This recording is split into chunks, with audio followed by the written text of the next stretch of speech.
When the project is on fire, do you point fingers or do you become an umbrella? The best leaders get wet. You mind if I share a short story with you? I remember like it was almost yesterday, even though it was more than 6 years ago. It was around, I think, about 10 or 11 o'clock on a Thursday. We were deploying a critical software update for one of our largest clients. This is the system they use to run their entire logistics operation. The team had worked for weeks. We performed all of the required checks and balances. We even performed an additional due diligence check just to make sure everything went according to plan. I scheduled the meeting for a go or no go call. I pulled up the risk register, then I looked at the issue log, and I proceeded to ask every single individual in the room two important questions. The first question was, what potential risk or issue do you see with us going live? The second question was, is this implementation a go or no go? I was advised by everyone in the room that everything checked out, and I gave the final go for lunch. An hour into the lunch, my phone just started ringing. I said, oh, it was actually the head of engineer. The deployment disk, the deployment disk didn't fail. It corrupted the live database. Their entire operation across 3 states was completely frozen. Trucks were stopped. Warehouses were dark. My first instinct was to pull the logs to see which developer code caused this failure. I could have told the client, we're investigating a faulty component from the back-end team, and it would have been accurate. But in a full-blown crisis, nobody cares about blame. They care about leadership. My team was looking at me. The client CTO was waiting for an answer. And the only thing that mattered was the next steps. So therefore, I got on the phone with the client and said, I approve the deployment, so this failure is mine and mine alone. Here's what we are doing right now to actually fix it. I took full accountability and responsibility, shielded the team so they could work on what mattered, and we got them back online. We didn't lose the client. In fact, they even trusted us more. That experience taught me a vital lesson in project management, which leads me to my first point today, having the ability to take full accountability. Defend your team publicly and critique them privately. Point number 1, standing up for your team publicly, especially during challenges, builds loyalty, morale, and trust. Addressing issues privately fosters growth without embarrassment. See, this is important, family, because public criticism damages trust, it lowers morale, and it harnesses team cohesiveness. People will always remember how you treat them in difficult moments. Defending them publicly and coaching them privately reinforces trust.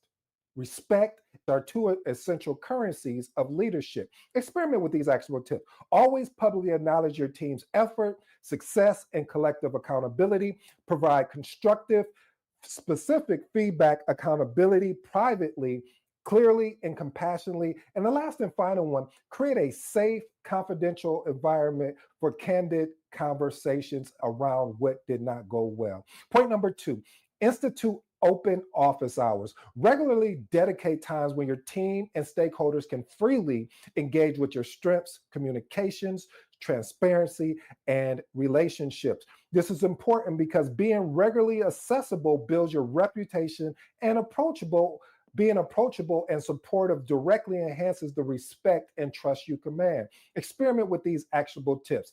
Clearly communicate when and how open office hours occur. Actively listen and address concerns raised during these sessions promptly. Use this time to clarify objectives, expectation, and reduce uncertainties proactively. Point number 3, lead with purpose, not just process. Emphasizing why tasks matter, not just how they should be done, gives the team a sense of meaningful direction and motivation. Why is this important? Teams motivated by purpose outperform those driven solely by process. Understanding the bigger picture enhances engagement and overall productivity. Experiment with these actionable tips. Consistently connect tasks to strategic or impactful outcomes. Regularly communicate project goals in terms of tangible organizational impact. And the last and final one, share success illustrating purpose-driven outcomes visibly. Point number 4, act as the team's umbrella. You remember that story I shared with you earlier about really being an umbrella and protecting your team. So you want to shield your team from unnecessary distractions, political drama, irrelevant tasks, helps them maintain their focus and productivity and morale. See, this is important because when you actively protect your team's productivity and focus, you position yourself as a respected and dependable leader. Experiment with these actionable tips. Filter out irrelevant or distracting requests before they reach your team. Next one, clearly define team roles to minimize confusion and external interface. And the last and final one, regularly check in to identify potential distractions or concerns and address them proactively. Point number 5, prioritize impact over activity. Emphasizing meaningful outcomes over busy work ensures resources are direct toward value driven activities rather than those superficial metrics. Why is this important? Professionals who consistently produce impactful results gain respect, attention, and most of all, higher influence within the organization. Experiment with these actionable tips. Regularly review tasks, priorities, those aligned with directly with the strategic impacts. Next one, encourage your team to question the purpose of tasks to eliminate unnecessary work. And then the last and final one, celebrate impactful outcomes clearly and visibly. Point number 6, champion the project why. Again, champion the project why.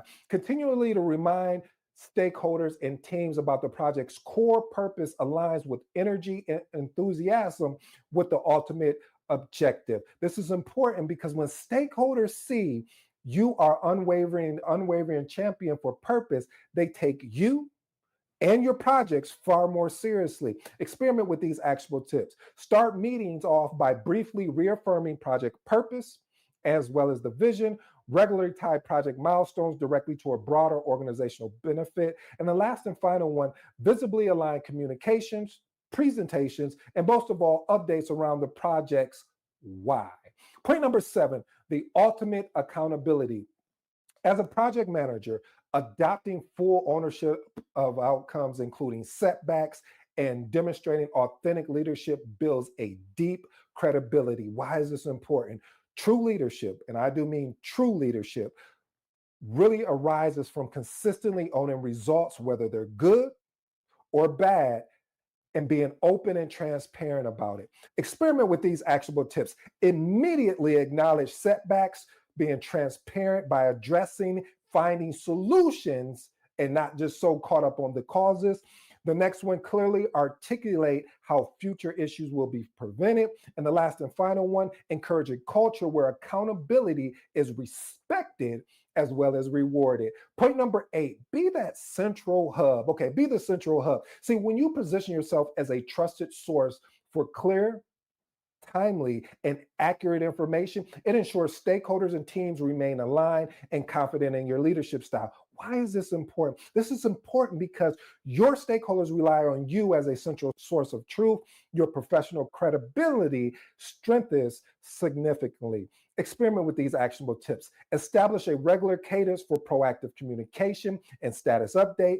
Next one, maintain easily accessible repositories of project documentation as well as knowledge. And the last and final one, clearly summarize meetings, decisions, and lastly, action items consistently.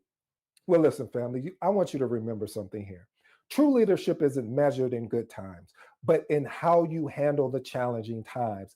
Everything we discussed today boils down to a single choice you make every morning. Are you here to manage a process or are you here to lead a mission? Don't just be the person who knows the status, but the leader who takes ultimate accountability when the chips are down and the momentum generated by ownership and accountability. Just don't run meetings. Be that umbrella that shields your team from distractions so they can do their best work.